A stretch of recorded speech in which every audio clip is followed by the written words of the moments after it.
What if travel can be the vehicle to your positive legacy? I'd like to welcome Chris Hill to the Design Your Legacy podcast this lovely day. Welcome, Chris.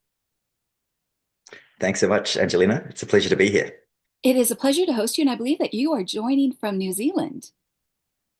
That's right. Not so Yes. sunny here, but yep, here in Auckland, New Zealand.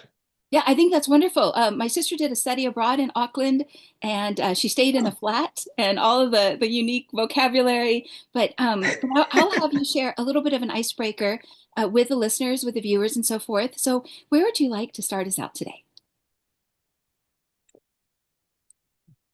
Well, I think I would start with a little icebreaker would be in terms of I'm in New Zealand now, grew up in New Zealand, but also spent my formative teenage years in Australia, 16 years in the UK, and 1 year in Canada, plus I don't know however many traveling the world as well. Yes. Well, I think it's very exciting. You have a background in, I believe it's investment banking. I think you also have a law degree. And you took a Yep. trip, from what I read in the due diligence, to South Africa, and it was a life transforming experience. Would you start here? And then we're going to jump into the questions, but I think that this would set some amazing context. Yeah, I agree, Angelina. Yeah, so as you've said, I did a law degree and a business degree here in New Zealand, and then was fortunate enough to win a scholarship from one of the British investment banks, which ended up in me getting a job with them straight out of university. And it certainly was an amazing time, but they certainly also got their pound of flesh. And I in my sixth year of working in the city in London, I took a trip to South Africa. And on that trip, in addition to going on safari and staying in wonderful luxury lodges and exploring the sights and sounds of Cape Town, I also helped to build a house for a family in one of the townships. And this really enriched the travel experience so much for me in sort of two main ways. One was that in contrast to all the travel I'd done leading up to that, I actually got to engage with the local people and hear their stories and gain insights into their lives and share some laughs with them. And and that was powerful. And then overlaying that with it just felt great to actually make a difference in their lives. And so I got thinking, well, I've learned some pretty good business skills. Why don't I put in something I find a bit more meaningful and fulfilling and make it easy for other people to have experiences to which I've just had? And so that was really the catalyst for what became the first brand that I launched, which is called Hands Up Holidays. Yeah, I think it's wonderful. And I had an opportunity to check out your Instagram page, which is really, really great. One of the things that it talked about is that, yes, you did transition from Hands Up Holiday, and your law degree became instrumental. It's been, I think you've done very well. You've been featured in the Robb Report and some other publications in terms of the public recognition that this is a valuable service. So your Instagram page talked about with impact destinations, travel isn't just a luxury, it's a chance to connect deeply and leave a legacy. So it's this idea of traveling with purpose, traveling to transform.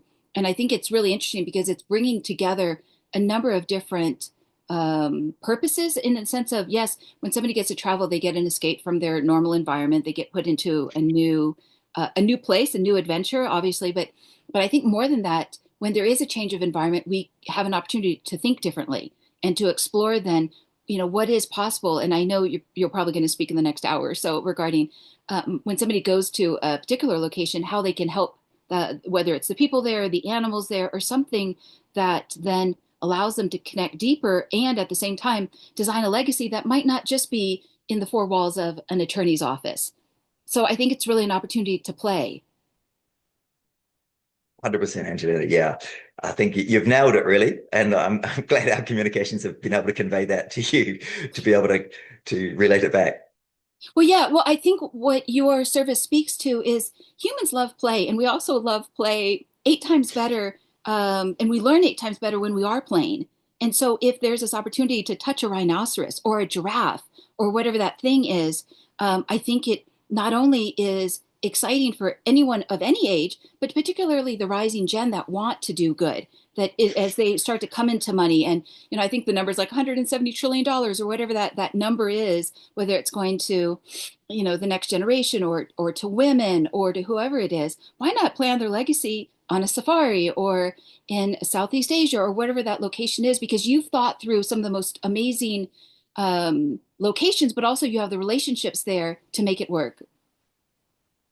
Yeah, absolutely. I mean, those relationships have been built up over, over 20 years now, and so yeah, they run pretty deep, and yeah, and I guess the other thing to add to what you just said, it would be to say that through the impact destinations, you make a philanthropic donation and you see where that money goes, as opposed to just sending out writing a check and hoping for the best. You actually, yeah, witness the experience of the impact that you're making. Yes. There was a previous guest that was on this podcast. I'm trying to think of her name right now, and I'm not placing it, but she was from London, and she actually recorded the podcast with me on a boat while on the Thames River.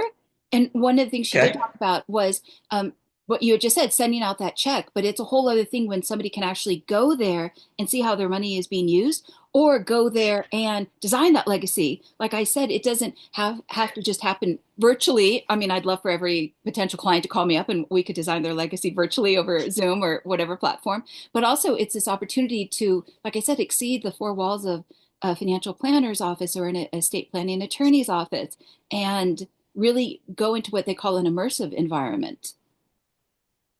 Yeah, absolutely. And that can be, and we've done it with various stages of really ambitious legacy leaving plans, such as wanting to build a school. And so that, as I said, can be at various stages. It can be just a site at the conceptual site visits, like it can be done here, or it could be that plus nearing completion, and then actually meeting with and interviewing the teachers and the principal of the school as well. So yeah, or our clients can get involved right from the very, as I say, concepts through to completion, in multiple visits, potentially as well. Yeah, I think that there are people out there that have the money to spend when it comes to philanthropy. I remember when I used to work as a commercial real estate broker, they always said that there were more money than deals. So I think that in terms of directing energy, and when somebody sees a worthwhile opportunity, that's where they can direct their energy. Okay, so let me ask you, so you can put it in your words, how does travel then become that vehicle for legacy and transformation in your eyes? Really through the the design of taking a step back and having a conversation slash consultation with each potential client to understand what their values are, where their interests lie, and then devising a plan and an itinerary that actually meets and accomplishes those goals. And so for me, it's that alignment of goals and values and interests made into reality on a trip, and ensuring that there is a level of engagement and interaction, and the experiential component, I think, is for me is the key to the transformation. And I've said this already, but leaving a legacy is, for me, is so powerful when you can actually witness it firsthand. That's the tweetable moment, X moment right there. Yeah, when you can actually experience it firsthand, absolutely. Okay, so you describe your experiences or these travel experiences as transformational travel, and I've seen some of the testimonies, the video testimonies on your website. Transformational travel. What have you seen when somebody gets to experience something firsthand, whether it is that school or even you building that house? Well, for me, it was, it's a bit easier to speak for myself, but I can obviously speak on behalf of our clients as well. But just speaking for myself, the the one thing I think about, and this is certainly true for myself, but speaks for our clients, is that the benefits that I was able to bring and what our clients bring is the funds to get the project done. It might be the house, it might be smaller than that, it might be an eco-friendly stove, or it might be bigger than that with a whole school. But where I benefited and where our clients benefit is, and I've touched on this already, it's through actually getting to know the local people and gaining those insights into their lives and actually seeing what their lives are like. And then seeing the particular and a house is probably the best example when you actually complete it in conjunction with the family and then effectively hand over the keys to them. It's a hugely emotional experience as well. And it's teary just to see the feelings that the people who've been working with and helping get in terms of the hope that, oh, actually I now have a decent place to live, and the benefits that that brings for, not only, I mean, it's sort of the things we don't necessarily think about in terms of, having, if you have a decent place over your head, then you're like less likely to get sick, which means you can work more and better provide for your children, and then your children aren't sick as well, so they can have greater days of attendance at school, so their education improves and their job prospects improve. So there's all these virtuous, it's a virtuous cycle that you get into, and you can just get a glimpse of that level of hope uh, when you're with the people and actually handing these completed projects over to them. Yeah, I can imagine there's an amazing ripple effect. And like you had said regarding the hope, if somebody has the ability to give someone else wings to fly and they know it is real and they know it is legit, how much more deeply will they and will they and do they feel connected to this life that we are living right now? And I think that's one of the things people crave the most is that connection and also the ability to give. I mean, there are individuals that have talked about how money is like rocket fuel. And the more that we have, the more that we can do with it because it is like energy. And and I think, yeah, it makes people feel alive. And it's also, you talked about when it goes from like a concept to the reality. And I think then somebody must say, oh my gosh, I can't believe this happened and this is real. 100%. Yeah. Yeah. I Yeah. mean, just, yeah, you're right. So speaking from a client's perspective, there is that buzz as well of, as you said, going from, "Oh, this was just an idea," through to, wow, we're here and we've I done can't, it. yeah, Yeah. I can't believe it's real. Mm. Yeah. This question might seem common sense to some individuals, but maybe it's not. And so, therefore, I still want to ask it.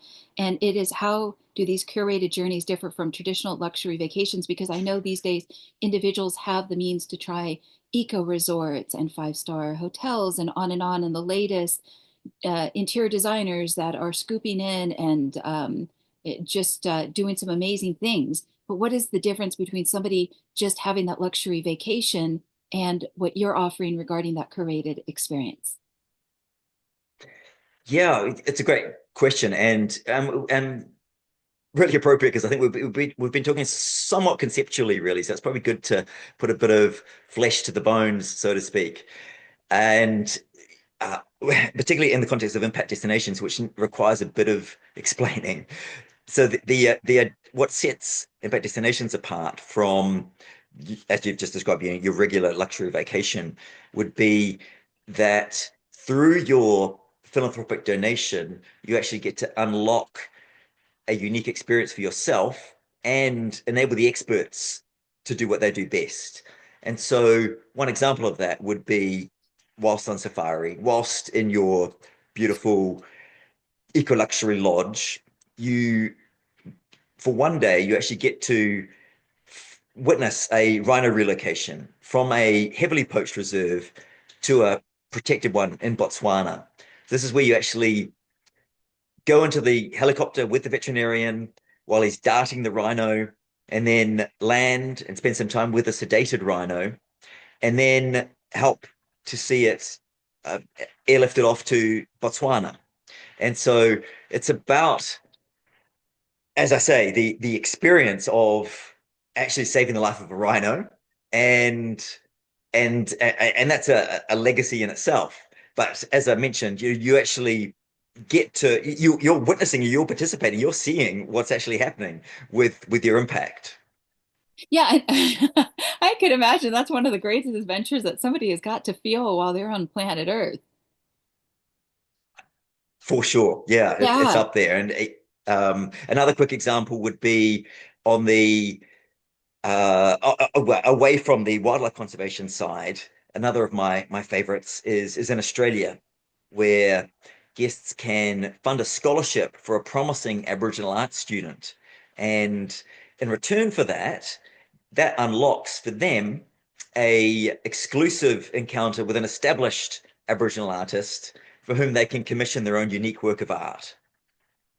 Yeah, I think it's so powerful because it, again, I think about channeling energy, which brings me to my next question about when there is an inheritance that's passed, or even if somebody can create the legacy while in their living years, which is even better because then there are shared experiences.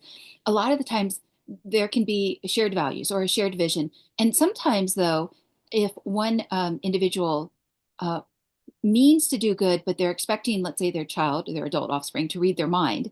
Sometimes that's not the most ideal. Like they mean well, but I think when there can be an open door to say, I think this is how we can live into the value of justice, or I think this is how we can live into the value of generosity. And so let's go on this trip together. And this is what it's going to look like in the 3D. This is what it's going to feel like. So I think that that is the next question that I wanted to bring up is how can these meaningful travel experiences then shape the values that the parents would like to pass down to their children, grandchildren, etc.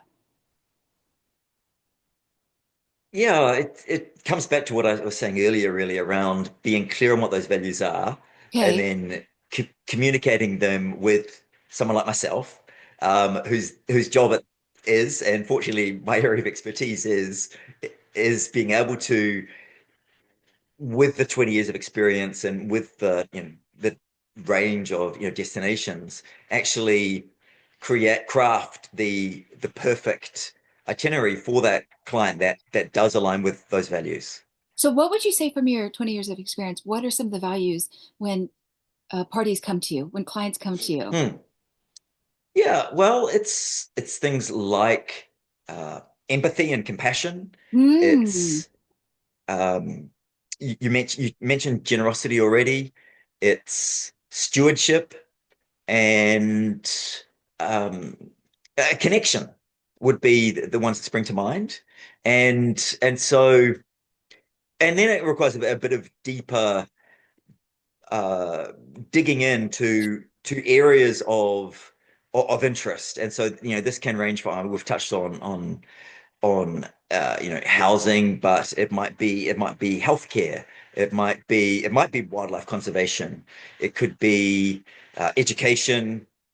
Um, yeah, and so then it's a case of also understanding what their interests are for the leisure component, because one thing to probably make clear is that these trips aren't all about the philanthropy, or they're not all about the service part. They are still a high-end vacation, and so it's a blending together of the philanthropy and the serving with the activities, which might be, depending on the destination, it might be safari, it might be going out with an archaeologist, it might be swimming with whale sharks, hiking the Inca Trail. There's so many different options. But so it's just a case of understanding what the client's looking for and then matching them up. Yeah. I'm curious. I mean, I'm going to ask about the impact that it has. So as you connect travelers with local projects, obviously there's an impact that you see that this has on both the travelers as well as the communities they visit. But I think what I'm more interested in is a couple of stories, like you said, swimming with sharks, archaeologists, say more, Yeah, sure. Well, the swimming with whale sharks I can speak to personally. I please. just did a trip with my family in December, January of this January of this year, and we're in Baja California. And so our give back component there, just touching on that quickly, was a sea turtle conservation project where we were patrolling during the daytime, we were patrolling the nests of the sea turtles, and that required every half an hour to go and check the nest to see if any turtles had hatched, and if they had, then collect them and put them in a holding bay, so to speak, which was just a hole in the sand that we were keeping them hydrated in, and and so that was our job for the day. And then in the evening, we participated in the release of the turtles into the sea, and helping guide them in, and maximizing the chances of survival. So there was that, but it was also combined with, like you mentioned, swimming with whale sharks. So we went out with a marine biologist, and just really quickly speaking about that, went out with my kids, and we for a long time didn't see a thing, and thought, oh, well, that's nature as well. Sometimes you don't end up seeing things, but and the marine biologist was also saying that it's 95% of the time the whale sharks are solitary, but every so often there'll be two or more, and in those cases, just stay on the one that he's directing us to. And so he did identify one and swam out, and then called us to go out with him. And I remember we got close to him. I thought, because the water was quite murky because it was full of plankton. Um, and so this can't be a whale shark there. But he was pointing down, so we looked under the water, and whoa, it's there. Just feet away was a 20-foot whale shark, which we got to. We spent about probably 10 or 15 minutes at a time swimming with these just gentle giants. Oh, I think that, And yeah, I think that's just so I was just splendid. gonna Yeah, yeah, yeah. Yeah, it was incredible. But yeah, so that's an example. In Cabo, we went out to see the breaching whales as well. The full size ones, and there was dolphins, and so I just mentioned those just to illustrate that it's for us. That was an example of crafting a trip for our family, which was this combination of the service plus seeing the wonders of nature. Yeah, I think that's thank you for speaking into that distinction. I think sometimes when one really wants to have a holistic travel experience, they would like to just they'd like to have the experience of let's say the spa at the resort. But then they'd also like to leave and get their hands, into that Yeah, local environment and talk to almost like a study abroad. But I think that's where that authenticity comes in because at the resort, they're safe. It's a protected place and environment and all of that. But then to venture out, to get out of their comfort zone. And like you had said, to even have this experience, whether it's swimming with dolphins, swimming with whale sharks, seeing a sea turtle, that's, you're really alive then. you do, and you realize how small you are, and then the whole ecosystem as well brings things into perspective. Mm. That's awesome. I think this conversation is so important to have right now because when there is this opportunity to do great things with money, sometimes people don't know and they can become overwhelmed. But I think, speaking before about channeling that energy or redirecting that energy, one of the things, that I've written down is about the role that intentionality plays when designing a journey. And so I wonder, in terms of like the legwork before you take the clients out, what goes into Yes. some of that planning? Yeah. Well, I think we've touched on a fair bit of that.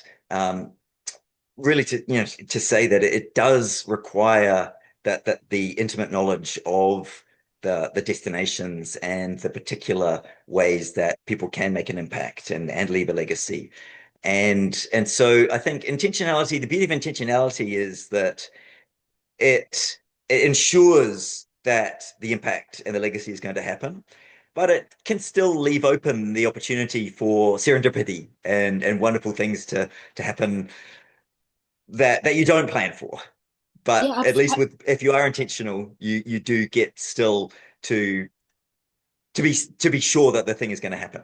yeah. Is there like a checklist before they go out? Or like, I mean, obviously you talk with them about their values, whether that's empathy and compassion and so forth. But do you have a checklist like, like if you were to design the perfect experience, what would it be? Or what are some of the challenges that you're facing around your family? Or what are some of the challenges that you see that are happening in the world that you feel that you can address and that you want to address? Like, is there kind of a checklist, or is it kind of organic in the It's a combination of both, but it starts out with a checklist. Yeah. And so on our websites, we have a plan my trip page, which really Mm. is it's a tick the box exercise for a large part in terms of understanding what people's interests are, both on the impact and legacy side, but also with the leisure side as well. And then there's, also a check the box exercise in terms of the destinations that they're interested in. Uh, and yeah, and so that's the foundation, and then there's the deeper dive with myself to really fully understand what the client's needs and desires and hopes and dreams are for their trip. Yeah, it is such a beautiful world out there. I've always thought that if people could just travel, they'd be so much happier.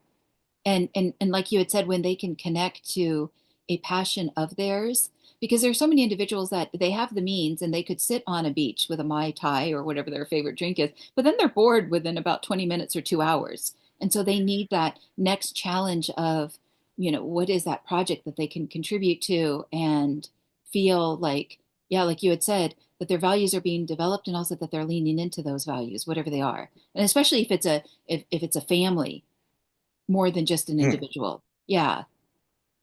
Yeah, well, certainly when rewinding 20 odd years when I was setting up Hands Up Holidays, I had young professionals in mind at the time. You got it. Yeah, yeah. uh, and sort of cash rich, time poor people in their 20s and 30s, really, who want to have a great vacation, but also want to make a difference. But really, from the outset, we were getting bookings from families, and I didn't have kids of my own at the time, and they weren't on my radar at all when I was setting up the business. And so I was asking our clients with families why they were booking with us, and they were saying things like, "We want a great family bonding experience, and this really Mm. fits the bill." Or say, our kids come from pretty privileged backgrounds, and we want them to appreciate how fortunate they are. Or they'd say, we want our kids to be the next generation of world changers. And so that really resonated with me. And so Hands Up Holidays has really, not to the exclusion of anyone else, but our primary focus is on families. Yes. That's great. Yeah. I think what you just said a moment ago, if they would like their children to be world changers, and this is that Mm, opportunity to show them something, then again, it goes from just being talk to now going to the walk, and it expands the conversation again from like the four walls of an office. Because now it's like the big yeah. world that's Yeah. out there. Yeah. And it's such a Yeah. beautiful world. If we could just kind of get our hands wet and our hands dirty with the ocean coming up onto the seashore and experiencing all of it that is waiting for us. And you're absolutely right. Time is one of the greatest assets. And if we can, yeah, Sure please. is. Yeah. Mm. Yeah. Um, I was curious about if you've ever witnessed a moment where a client's perspective or purpose shifted because of an experience that you curated, and if you would share that story. Mm. There's a couple that spring to mind. One would be a this was a again uh, it was a somewhat older woman. I think she was in her late 50s or 60s. I think she was early retiree, and she was traveling on her own and quite nervous about it. She decided to go to Kenya, and it's the first time going to Africa, which understandably, you can have some nerves about that, and so she required more hand holding than usual around it, but that's fine. Um, and she was helping at a children's center in Nairobi, and it well, it went so well that she ended up moving to Nairobi for the next 3 months. And so she went from someone who was really, as I said, quite nervous to someone who ended up booking her own apartment for 3 months in Kenya and renting her own car and buzzing around Nairobi and just really getting immersed, even more so than she did when she was, traveling with us on the initial experience. But she was so moved by her time in the children's center that she, as I said, early retiree, she had extra time on her hands, and so ended up spending the rest of that year. In Kenya. And then I can think of another story of a family that traveled with us to India.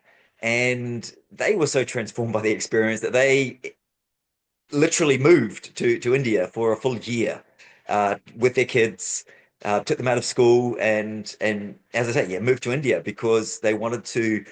That they develop, well, I don't know about develop, but they form such a close bond with the community there. They just wanted to go so much deeper with them. Those are uh,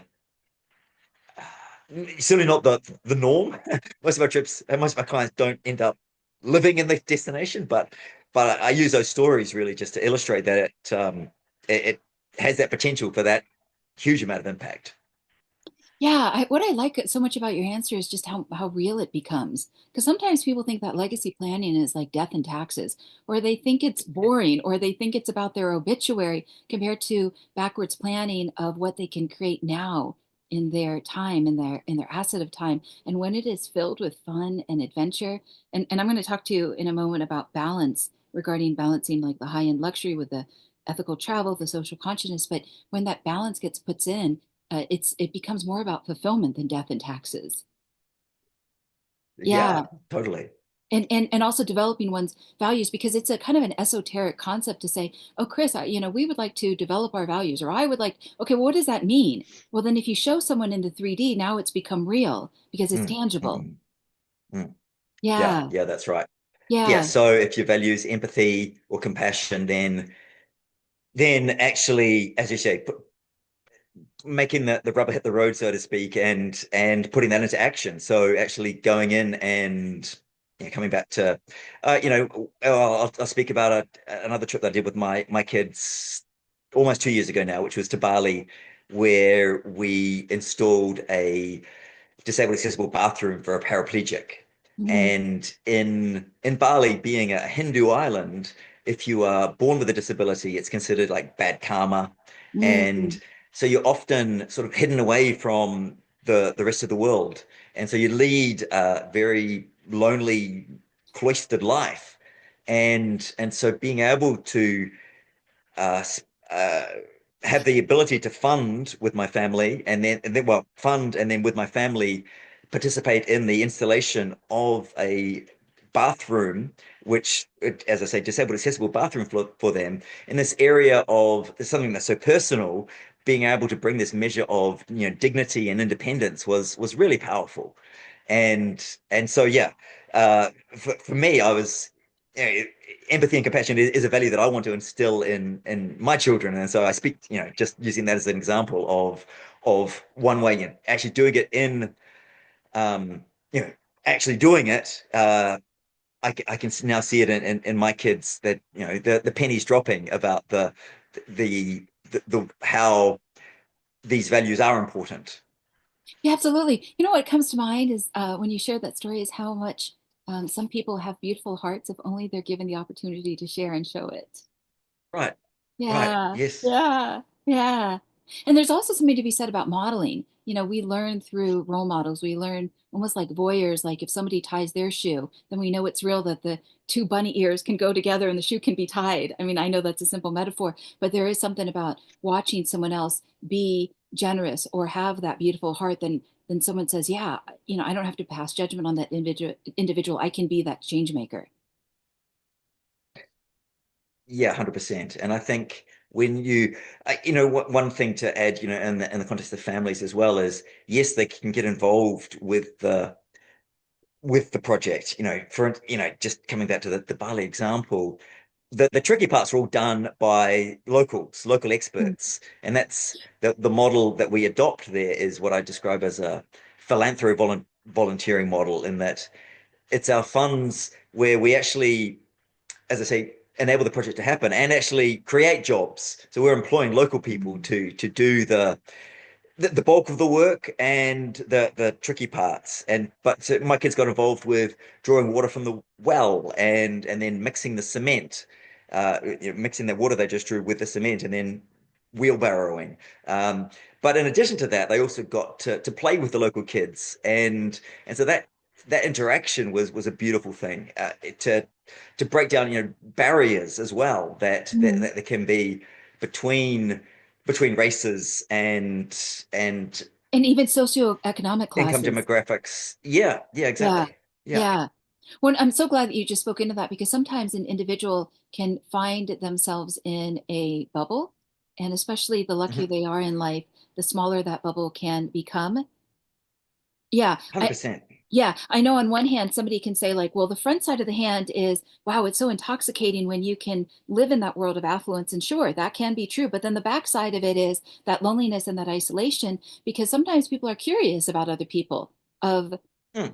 yeah, like what is it to run barefoot and to be poor? I've never talked to someone like that. I'm making that up obviously, but Sure. yeah, but the opportunity to reach across the aisle, I mean, that's kind of a cliche, but it is to be able to talk to all different types of people and to experience all different types of realities that are out there. And then how much more rich your life then becomes emotionally because then your context expands and it's not just living in this commercial world that I can buy designer brands. Once again, you've nailed it, Angelina. Well, I believe in what you're doing. So, okay, it's easy. Okay, so for legacy-minded individuals, what questions can they be asking themselves before planning a trip that aligns with their values, a vision that they have in mind, or even some of their guiding principles? Yeah, I would say it just kind of repeating myself really to And, speak and, about, and I'm it's circling the wagons because somebody can be thinking to themselves, wow, yeah, I'd like to go on a vacation. But then in their mind, well, how does it work? How do I go from where I'm mm, at in three easy steps? yeah, great way of phrasing it. I'd say it would be a case of giving some thought to what is important to me and what, if it is in the family context, how do I want to shape my kids in terms of their Mm, values and even more deeply, what's the vision for my family, or what legacy do I want to leave, or I want my family to leave on this world, and so then it's if you come with that mindset and that lens, then a conversation with the likes of myself is very fluid and all the more effective really to pinpoint the ways that those values can be lived out on a luxury trip. And part of that is around having understanding, or just a sense for, one, do I want to roll up my sleeves and get involved in a project, which might be, for instance, literally rolling up the sleeves and physically helping, for example, like I mentioned, building an accessible stove for a accessible bathroom for a paraplegic, or it might be, yeah, I'm not so sure about that. Maybe I'll dip my toes in with the the pure philanthropic experiences like you described with the rhino, um or the funding the scholarship for the Aboriginal arts student. yeah, I'm curious about And the yeah, just getting archaeology. that understanding. Yeah, I'm curious about the Archaeology. archaeologists. Yeah, because I was just last night looking at some regarding Indiana Jones and the Temple of Doom. Oh, okay, right. Yeah. Well, the context of the archaeologist, well, there's probably more than one, but one of the most popular is in Cambodia, in Angkor Mm. Wat, where we have a great relationship with a archaeologist, and so our guests actually get to go out into the Angkor temples with an archaeologist, and and so gain those, just another level of insights into the history and the meaning behind that extraordinary temple complex that there is there, and they can, I guess, it's not Indiana Jones. I don't think anything was that he did was there, but Lara Croft, Tomb Raider was filmed in the Angkor Okay. area. So there is you could live out your inner Lara Croft there. Good, good, good. Yeah. Well, one of the reasons I'm circling the wagons is because if you can paint the picture, then a listener or a viewer can imagine themselves in it. Okay, well, that's what it looks like, or that's what I can expect. Because if travel is new to them, then it's an act of bravery to Mm, then step outside the comfort zone. yes. If they have traveled many times before, then it's, do I trust myself to go to Cambodia? Do I trust myself to go to a place I've never gone before? Because it's one thing if they stay within Paris, France, but it's a whole other thing if they go off the beaten trail. So thank you for yeah, Yeah, for well, for that. 100% it is. It's the next level, really, for sure. But I think it's probably important to add that certainly if you're traveling with us, our our baseline is the luxury baseline, and and the destinations that we offer are those which, yes, they're more in that adventure category, um, primarily in Asia, Africa, Latin America, but they're still the safe destinations. It's not Somalia, it's not Iraq, it's So we're not going to Kenya, and yeah, yeah. So we're not going to Djibouti. not this year. No. Yeah. Okay, wonderful. What lessons have you personally learned through years of facilitating these journeys about what it means to live a life of purpose and impact? Yeah, well, yeah, great question. I would say that there are one lesson would be that there are three ways you can make an impact. One is through your time, i.e., you could spend months and years. Well, yeah, let's say, you could spend years, but let's say, weeks and months at a project, and that's giving your time, and that's one very valid way to make an impact. Secondly, it can be through your skills. If you're the obvious one is if you're a doctor. You could utilize those skills in an area of need where they don't normally get to benefit from your expertise. And thirdly, it's through your finances. And and that's the for what we offer, we focus primarily on that third one, using the your finances to make an impact. So that's one lesson I learned, that, but all of them are valid. And and have their place in the world, and all are needed. um, and then I'd say another lesson would be, and we've spoken about this, or we've touched on it, sort of identifying. It's important to identify what you're passionate about, and then Mm. pursue that passion. And then I think thirdly, I would say aligning that area of impact with your stage of life. And this probably ties in with if you're if you're say, for instance, you've just come out of college, but you want to make a difference, then you might have some more time on your hands, and so you might want to take a what certainly in the UK is called a gap year, and go and volunteer for months or maybe the whole year, which is great.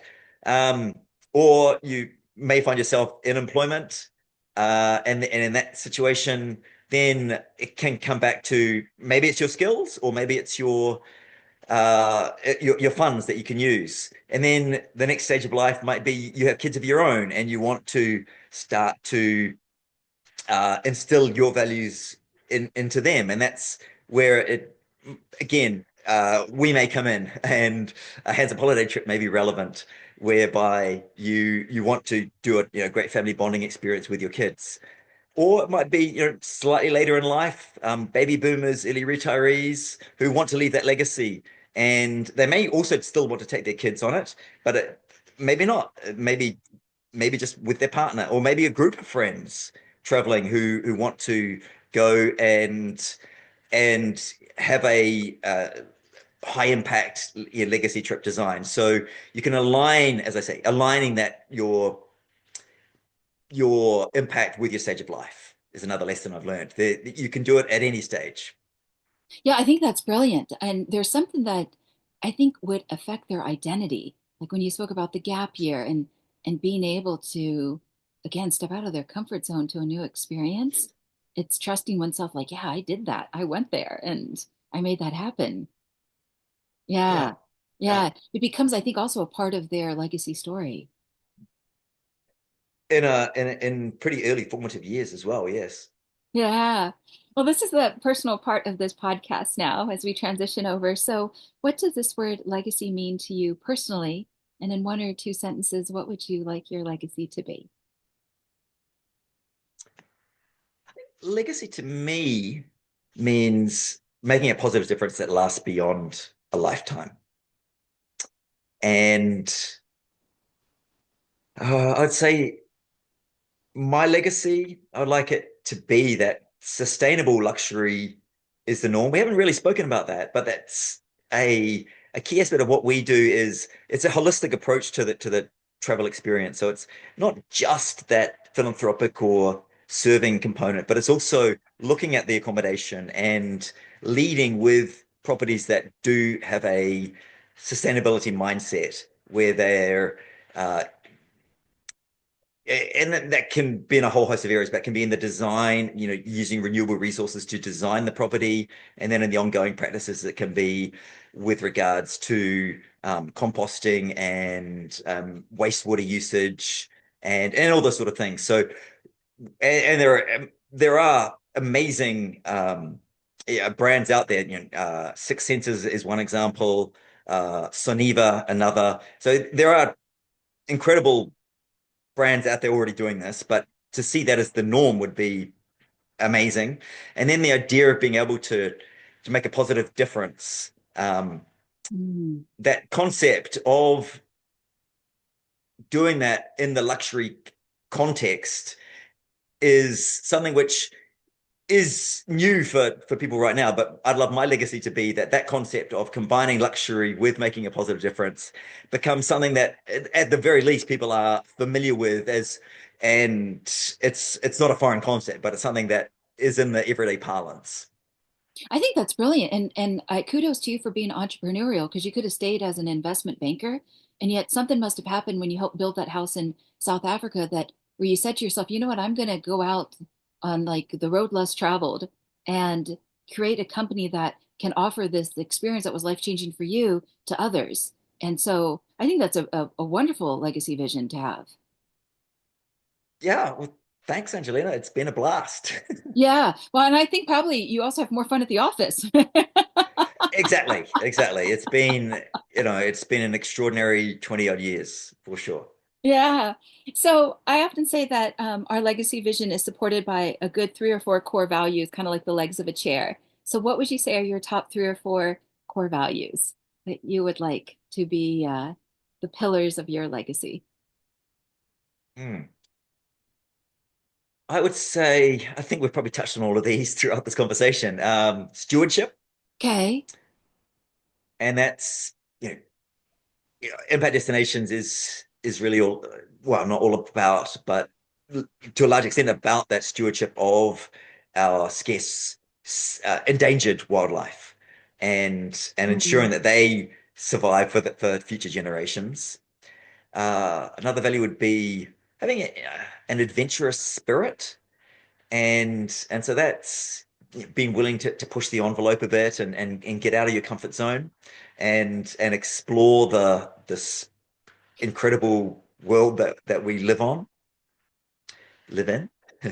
um, for me, listening is a important value, and what I mean by that is certainly in terms of uh, the the formation of our experiences. Never, actually, I don't think I mentioned that I spent 2 years prior to launching, traveling the world and building relationships with communities and travel partners.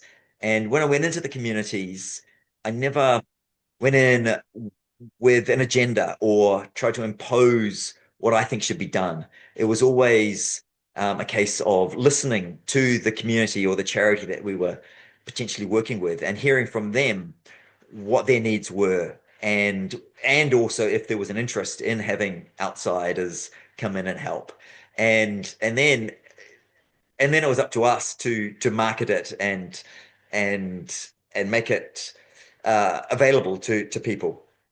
And then the last one I can think of would be, and we've recently mentioned this, empathy. I think Mm. that it's the world needs more empathy, and I think by interacting with people that we don't normally interact with, and so this doesn't have to be in the travel context, but I think when you do travel and you do go into a community that is outside of your comfort zone, then you can develop that value of empathy and your children as well. And so when you get those insights, it breaks down the barriers and translates really well into life back home as well. It can uh, just that one experience, as I say, is transformational and does change the lens through everyday encounters when you're back doing the back when you are back in the office as well. Yeah, I think it beats any Netflix movie. Hands down. Yeah, absolutely. Before I ask the final question, I just wanted to echo back. I think that this conversation is also just so timely because there's so many problems around the world more than ever, whether it's the plastics in the ocean or whatever the cause is, that there needs to be some attention and a spotlight put on it. And what I'm seeing is this whole group within the population that have the means to make a difference, that they want to make a difference, and you're bringing kind of all of those worlds together. That's an invitation. Yes, they need to plan a legacy. That would be smart, and it needs to just be more than a financial power of attorney or a medical power of attorney. It needs to be deeper and more heartfelt. And I think that then there's this opportunity to address all of that. And like you had said, the personal agency stays with them. You're just helping guide and facilitate that. Mhm. Yeah, so it's a karmic win-win. Okay, Love before it. you share the website, if you could, and I always ask this to the guests, if you could share, or if you could set aside a weekend or two, a month to design your legacy hardcover coffee table book, what images, stories, or lessons would fill its pages? All the ones I've mentioned already, Okay. and the rhino relocation, the spending time with an Aboriginal artist and Mm, actually being able to commission that piece. Another one that I can think of it along those lines was we have here a great relationship with a America's Cup sailor who has mm, a uh, a personal passion for mental health.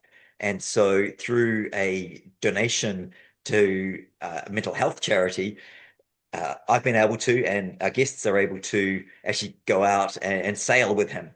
And yeah, for me it was learn a lot about sailing, but hearing his stories as well was amazing. I would also have in that book the experience I've had with my kids, which we've touched on already, with the sea turtles, with the disabled accessible bathroom in Bali. One other one was installing a eco-friendly stove for a Mayan family in Belize. And these stoves are really wonderful in that they are fully enclosed, so they replace open flames in traditional huts, and which, with especially with young kids running around, um, you know, they're susceptible to being burnt from the flames. So those incidences are reduced. They have a chimney, and so respiratory problems are virtually eliminated, such as asthma, and they're much more fuel efficient. So from an environmental perspective, they're a win as well. And the beauty is as well, this was quite a short term one. So in just 2 or 3 days, we could actually go from having the open flames through to actually completing it, a fully functioning stove. So that was another amazing experience that I would have in my book as well. Um, I think those combined with the uh, I would love to. incorporate other, my clients' experiences also. For instance, in the woman that I mentioned helping at the children's home in Kenya, uh, or we've had quite a few others helping at schools in Kenya and in India, for example, where they are reading partners there, and these are certainly when you ask that question, those are the images that spring to mind. Photos I've seen of them, one on one, with books and with Africans or Indians. Yeah, so I'd say those would be my, yeah, if I was setting aside that time, I'd be filling it with those change making experiences that I've been able to be part of or that I've been able to facilitate. Yeah, I think that's a wonderful answer because it's concrete. And so if one day someone needs to open up the pages 100 years from now, what a great role model example that you got to send or set. Yeah, yeah, yeah. What's a good website? Well, there's two actually. There's handsupHolidays.com, and for the pure for the pure philanthropy one, there is the impactdestinations.com. And you're right to do this, Angelina, because that's was really it's a play on hands up who wants to help, and also a hand up and not a handout is the idea behind Mm, that name. okay. I just think it's fun to do that. It is, It brings out the child or the kid in us. sure. Wonderful. Well, we started out today's conversation of today's episode with the intention of what if travel can be the vehicle for leaving a positive legacy. And I think that we have fulfilled that business promise in exploring that topic thoroughly in the last hour or so. And before I read my closing paragraph, some of the highlights of what you brought up was, understanding that, that there is a relationship with the local people that's very important.